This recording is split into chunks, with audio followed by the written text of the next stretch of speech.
Argentina. Él nació aquí en la Ciudad de México en el 64, estudió ciencias en la Facultad de Ciencias y hizo una maestría en Ciencias de la Computación. La especialidad en cómputo de alto rendimiento de minas, también en la UNAM puso un número de divulgación científica y de teoría de la documental.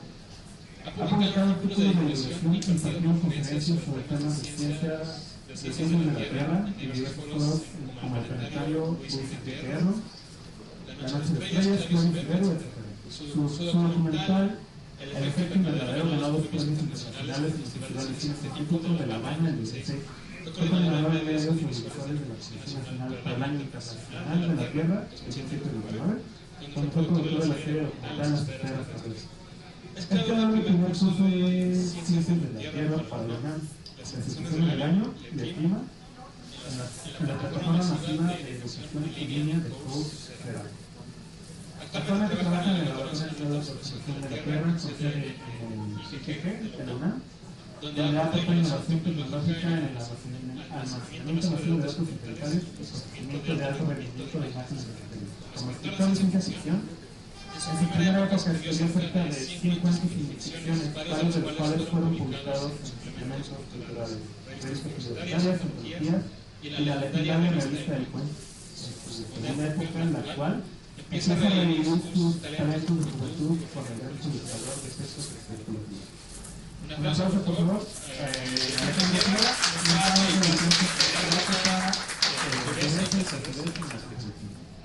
muchas gracias, ¿no? ¿Qué te suena de las sensaciones?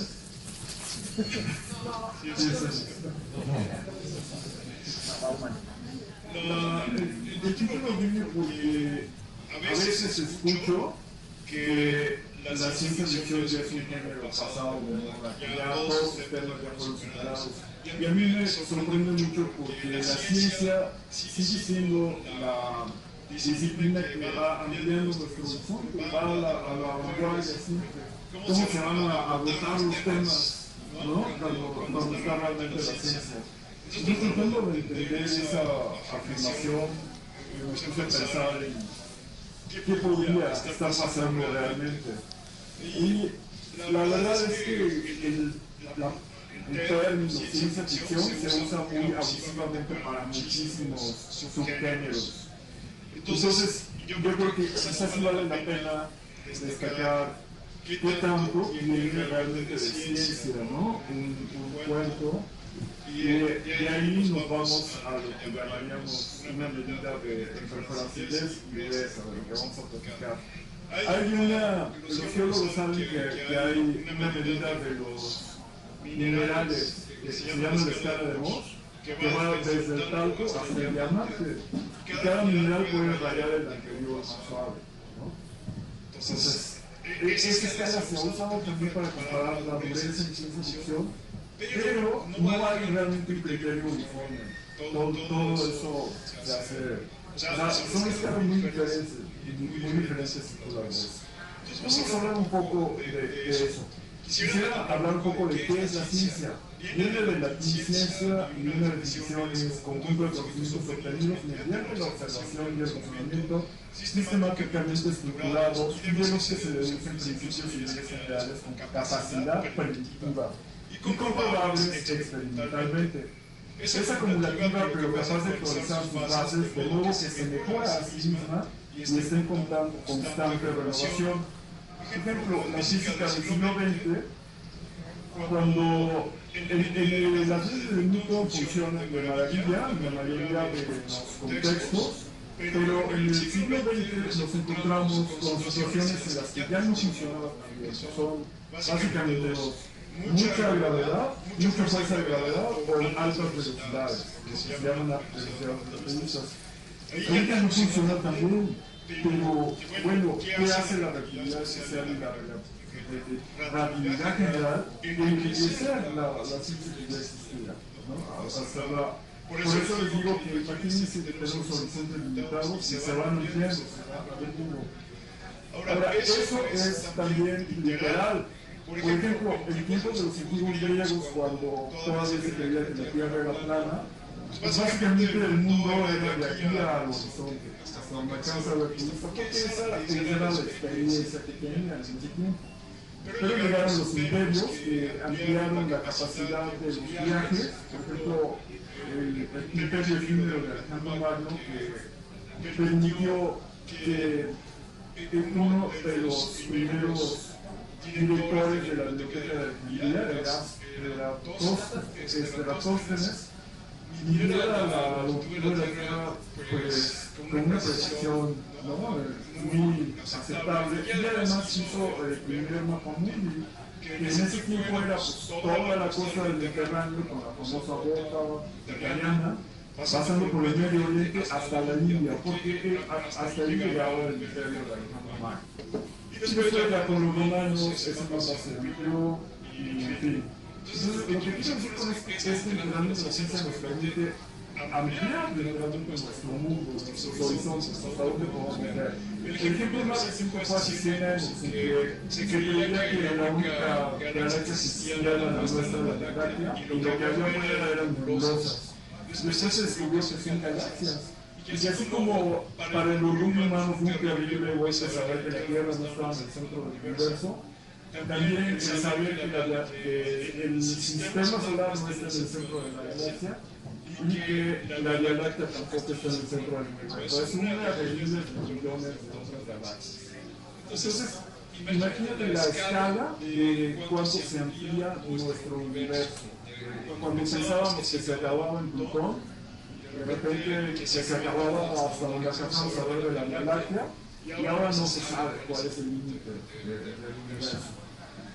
Bueno, aparte de los grandes beneficios que ha traído la ciencia, como notable mejora en la calidad de vida, simplemente piensen, tú y Marta, pensamos cómo era la calidad de vida hace 50 años, y cómo es ahora, ustedes que son más jóvenes, incluso podrían darse cuenta de ello, cómo era antes del año 2000. Entonces, eso es innegable, la ciencia aporta grandes beneficios a la sociedad humana. Entonces, aquí mencionaba porque la pandemia y el cambio climático actual, la pandemia son situaciones que están ocurriendo actualmente. Entonces, bueno, sin la ciencia no se habría podido producir vacunas en tiempo récord, ni comunicado los descubrimientos sobre el virus, ni tomado medidas preventivas. Esta última pandemia podría haber sido muchísimo, que de hecho lo fue, pero podría haber sido mucho más catastrófica. Entonces, pasamos ahora a discutir por qué es la ciencia ficción pura como literatura. Yo considero que es una literatura de ideas, inspiradora de carreras científicas. Entonces, había un escritor mexicano que posiblemente conozcan, porque él ganó el primer premio Puebla, Mauricio Profesor. O sea, él decía que la ciencia ficción no tiene que tener ciencia porque no viola las leyes de Newton. Pero mientras, o sea, ciencia del siglo XVIII, ¿no? Nada que ver. Pero bueno, entonces, ¿qué es la ciencia ficción pura? Es ciencia ficción basada en la realidad. El mundo real, como la ciencia lo ha descubierto y explicado, y más allá. O sea, más allá de lo que se puede explicar, y que es la blanda. Bueno, hay algunas ideas de que en inglés la soft science fiction se refiere a las ciencias sociales que no son duras, como la sociología, y por ejemplo, Ursula K. Le Guin era especialista más bien en una ciencia ficción sociológica, antropológica, pero no es el enfoque que yo estoy usando aquí, porque puede ser una ciencia tan rigurosa como las ciencias duras. ¿No? Entonces, una novela de Ursula K. Le Guin puede ser tan dura como una de Arthur Clarke. Entonces, veamos cuál es la diferencia según G.R.R. Martin entre fantasía y ciencia ficción. La ciencia ficción toma el lugar en sociedades distópicas, usualmente en el futuro, y contiene elementos de tecnología avanzada. Una historia de fantasía, por el otro lado, es usualmente se ubica en dominios fantásticos medievales, incluye criaturas indígenas y supernaturales. ¿Qué pasa cuando combinamos las dos cosas? Imagínense, por ejemplo, una historia de establecimientos medievales, inspirada de los samuráis, con reyes, princesas, que toda la historia podría concluir en un ambiente de la Edad Media y no pasaría nada grave. Eso para mí es el extremo de la ciencia ficción blanda. Es ciencia ficción porque tiene elementos utilísticos de tecnología como Star Wars, pero es el extremo, que básicamente ya es casi fantasía, ¿no? Entonces, ese es un criterio. Si pueden ubicar la misma historia en un contexto fantástico, medieval, es blando, es una historia blanda. Si no es, la ciencia no es tan importante, no con un papel importante en la historia como para que no puedas ponerlo ahí. Entonces, hay otro concepto que se llama suspensión de la credibilidad. Y es cuando uno voluntariamente acepta ciertas realidades, acepta, o sea, ponemos en pausa el pensamiento crítico y aceptamos como reales ciertas situaciones. Eso ocurre, por ejemplo, cuando vemos una película de animales que hablan o cualquier cosa fantástica, y lo hacemos con gusto, lo aceptamos, de otro modo no disfrutaríamos, ¿no? Entonces, la suspensión de la incredulidad ocurre en el caso de la ciencia ficción dura, en mi opinión muy personal. Si tú te das cuenta de que hay un sustento científico que podría darle posibilidad, cierto realismo a una situación, para mí es más difícil, es más fácil mantener esa suspensión de la credibilidad, ¿no? Porque yo pienso que esto puede ocurrir. Y eso es muy estimulante. Yo siento, por ejemplo, que cuando yo estaba estudiando, estaba bien claro estudiar física, me estimuló mucho, bueno, de hecho cuando era niño, a los 15 años, en la televisión pasaba el programa de ciencia y desarrollo, y siempre un locutor leía un cuento. No sé si recuerdan esa revista, siempre incluía un cuento de ciencia ficción. Entonces, ahí recuerdo haber escuchado cuentos de Asimov, que me fascinaron, y varios otros que me estimularon y me motivaron a estudiar ciencias. Eso es algo poco común, pero ocurre y es real. Ya que estaba estudiando la Biblia Novela 2001, ahí está Clark. Clark habla de muchas cosas que son reales y que han sido predicciones que han ocurrido, como los satélites estacionarios de comunicaciones y otras cosas. Y cuando él narraba cómo hacen ese viaje a Júpiter, usaba cosas que actualmente se usan para guiar una nave espacial a Júpiter o Saturno, que es el impulso gravitacional. Mandarle a nave cerca de un planeta para que le dé un empuje, ¿no? Él lo describe bastante bien en sus libros. Pues para mí fue muy estimulante esa novela. Entonces, ¿por qué es importante la ciencia ficción dura? Es literatura de ideas, estimula la imaginación y la reflexión crítica, es más verosímil, más fácil de entender la incredulidad, despierta vocaciones científicas y creativas con capacidad y propósito que cambiar el mundo. Entonces, pensemos un poco más en las condiciones para que una historia sea ciencia ficción dura. Según Robert Heinlein, en su ensayo On the Writing of Speculative Fiction, todo escritor de ciencia ficción necesita aprender de ciencia lo más que pueda. A menos que sea un experto en el campo de lo que está escribiendo, que persuada a un verdadero experto en ese campo a que lea ese texto y lo critique. Y según Ben Boba en su libro The Art of Writing Science Fiction That Sells, algún aspecto de la ciencia o la alta tecnología futura es integral a la historia que si lo quitas la historia colapsa. Es lo que les mencionaba hace rato. Si tú no lo puedes quitar, no es ciencia ficción dura. Si tú puedes quitar ese aspecto tecnológico o científico. Frankenstein utiliza la electricidad para revivir un tejido muerto. Y si le quitas eso, sería fantasía. Sería un muerto que vuelve a la vida sin ninguna. ¿Quién sabe por qué? Exacto, por magia, ¿no? Entonces, Pues la ciencia ficción debe tener cierta precisión, cierta lógica, credibilidad y rigor. Entonces aquí 4 puntos. El primero es contener una base científica real, no violar leyes físicas reconocidas actualmente. No se aceptan naves que viajen arbitrariamente a velocidades mayores que la luz, o planetas que orbiten estrellas muy energéticas o viajen en el tiempo arbitrario. 2. Contener alguna idea científica o tecnológica especulativa, que aunque aún no exista, sea definible a partir de la ciencia actual. Son extrapolaciones. Por ejemplo, en el caso de Frankenstein, en realidad no sabemos cómo hacerlo, pero era como que verosímil, aplicando electricidad, por la mano y dando vuelta. Se podía hacer, ¿no? O el motor de apoyo realmente lograr, ¿no? El drive, warp drive, para viajar a más velocidad de la luz. 3. Disminuir la reflexión, el interés por entender más, que no se quede simple escapismo y entretenimiento. Y 4. Ser ficción literaria de calidad. O sea, hacer literatura de calidad. Porque si es un artículo científico, pues no tiene caso, tú no va a leer, ¿no? Y además, no va a ser estimulante ni entretenido. Ahora voy al valor literario de ciencia ficción dura.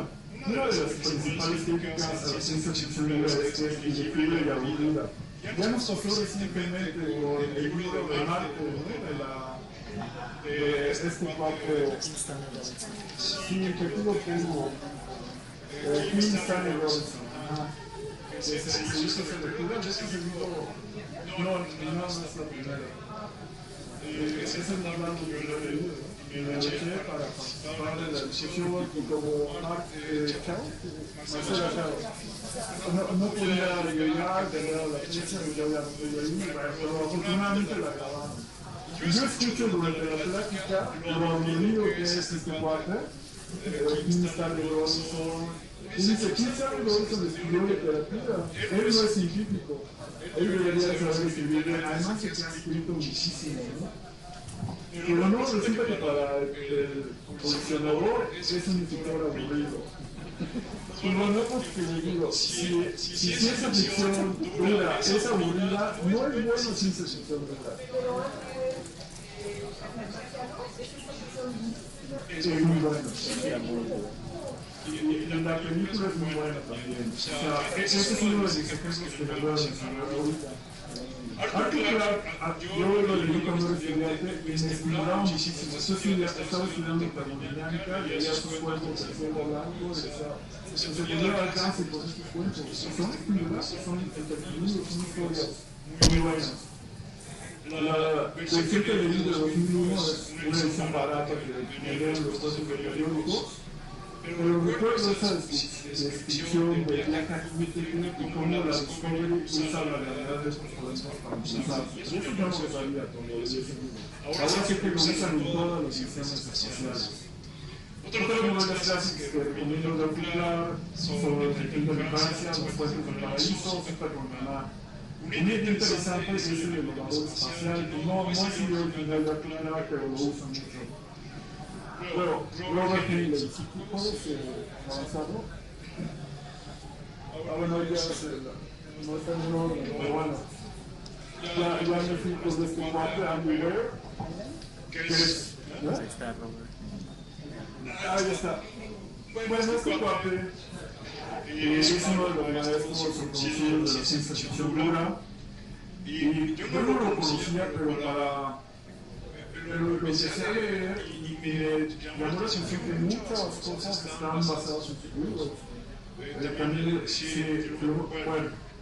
bueno, podemos hablar de la administración, la política, la economía, la lingüística, la sociología, la genética. Fue también una bandera del individualismo, la ideología de Ayn Rand, es otra cosa que no ahorita, pero mencionábamos o igual, ¿no? La ciencia ficción sociológica, ¿no? Él también tiene algunos muy interesantes. Uno de los últimos favoritos de Isaac Asimov es Universo, que incluyó a él mismo en sus escritos. Una nave autocontenida como si fuera un universo para que se viven dentro de él y no tienen ilusión de una fuera. Es casi como diría el ser humano en la guerra, ¿no? Antes de... Sí, un relato importante para la ciencia ficción clásica. Y lo termino por ser...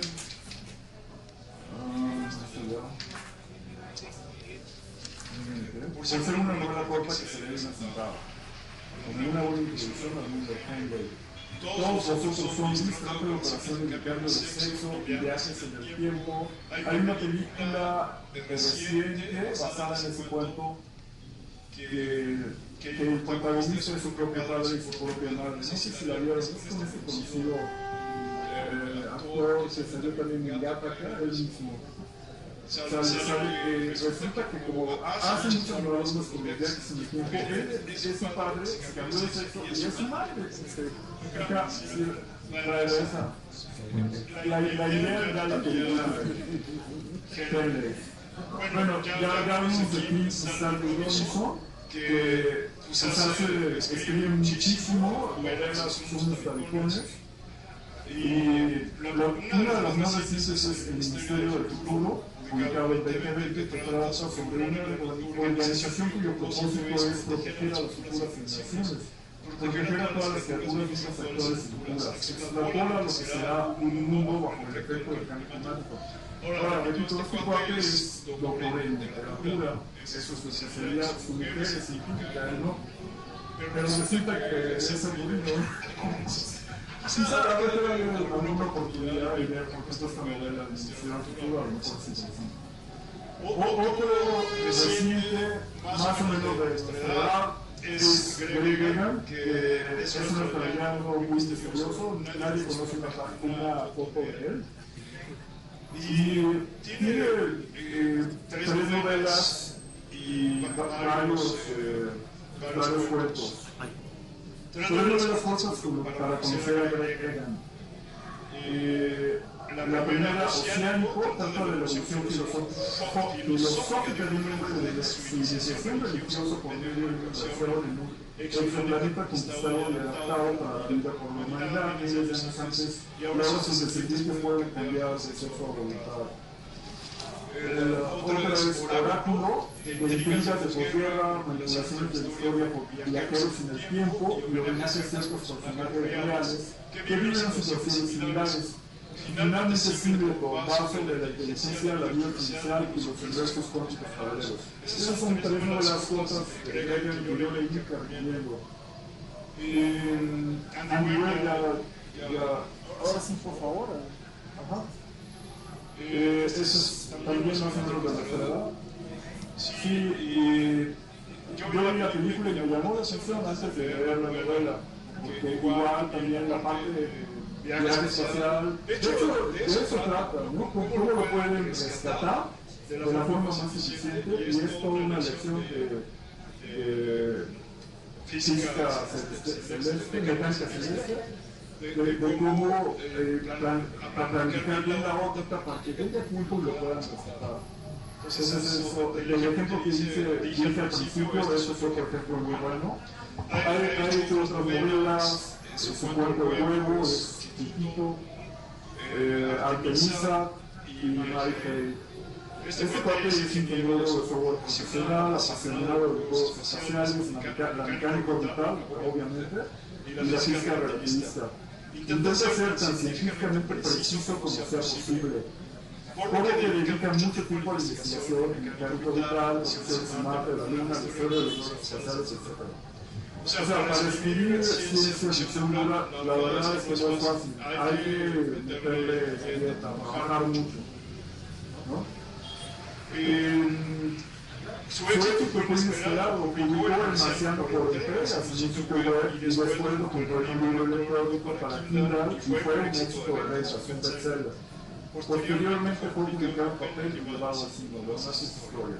Y bueno, antes de terminar, quisiera mencionar experiencias de verdad real, que es muy antiguo y ha sido estudiado muchas veces.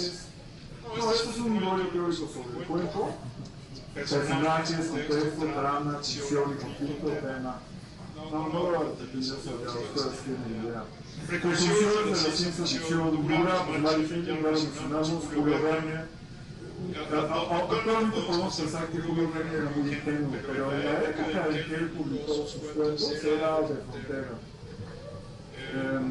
H.G. Wells, La Guerra de los Mundos, Hal Clement, Misión de Verdad, Gregory Benford, como Paisaje, y así el autor típico de ciencia ficción dura tiene que dedicar mucho tiempo a investigar el tema, y a veces tanto o más que te dedicas a escribir, y con frecuencia consulta a otros expertos. Como conclusión, yo no estoy en contra de ninguno de los géneros, de hecho ya he escrito cosas más de fantasía, pero creo que vale la pena tener este criterio, entender qué tan fácil o qué tan duro es un cuento o una novela de ciencia ficción, ¿no? Con base en los criterios que ya les mencioné. Los géneros clásicos promueven el escapismo, el entretenimiento puro. La ciencia ficción dura promueve la conciencia, las ideas, el deseo de cambiar el mundo. Tomando en cuenta lo que estoy poniendo ahora, o sea, el cambio climático, la pérdida de biodiversidad, las pandemias, los efectos del uso masivo de la inteligencia artificial, sería enormemente irresponsable ignorar la ciencia. Lo que invita a nuestra audiencia a que lean ciencia ficción dura y, de ser posible, que la escriban.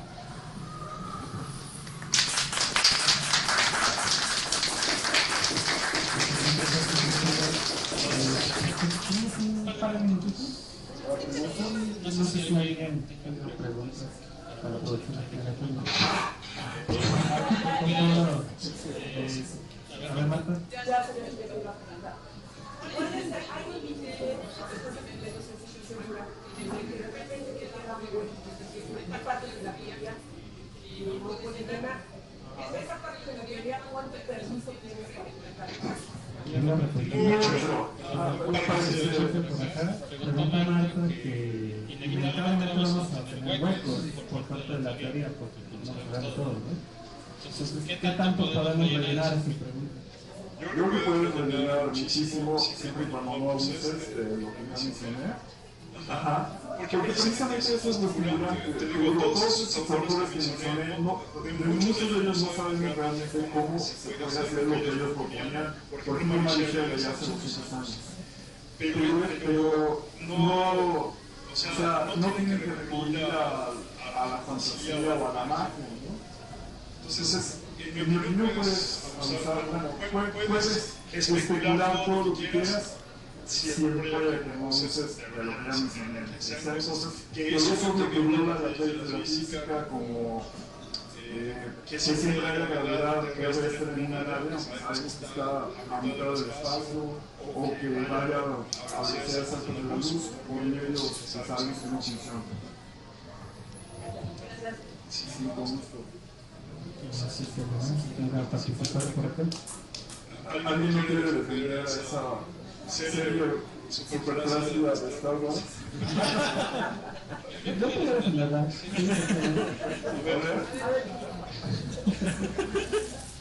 Yo creo que tú estudias platicar quizás con literatura. A mí se me hace, no sé, por ejemplo, vamos a cualquier novela de la historieta, en los dos pues, y extraeríamos los fragmentos de ciencia ficción dura. Nos vamos a quedar con tres hojas, con un párrafo, con un capítulo, quizás de las 500 páginas. No sé, al final de cuentas son momentos, ¿no? Y a mí me encanta todo, ¿no? Es lo que es. Al final de cuentas una novela va a tener de todos lados, ¿no? De todos los géneros. Si estás pensando en Star Wars, a mí la imagen que me encanta, yo estoy a con Marta, este momento donde C-3PO y el arcorito se quedan en el desierto vagando, un poco sin rumbo, perdido. Y no sé, pienso solo en ese momento, el monólogo de C-3PO y dando toda la vida al arcorito, que no puede agarrar el cabrón. ¿Cómo lo catalogan? ¿Cómo lo clasifican? Ese momento es algo poético. Ese momento. Pues puede ser, pero mira, es que no te parece lo que yo te decía, porque pues, yo creo que una buena obra de ciencia ficción debe ser una buena obra literaria. Si no vale, si es como un artículo científico, pues no es realmente buena ciencia ficción. Nadie lo va a leer. ¿no?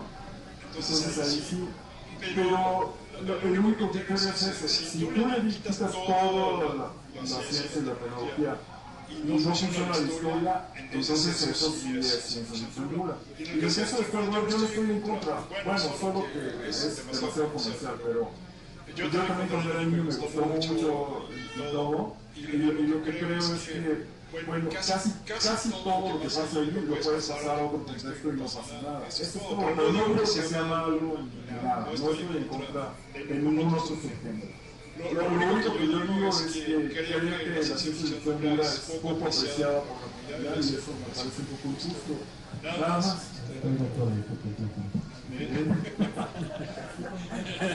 Muchas gracias. No hay más preguntas. Muchas gracias. La siguiente ponencia es con...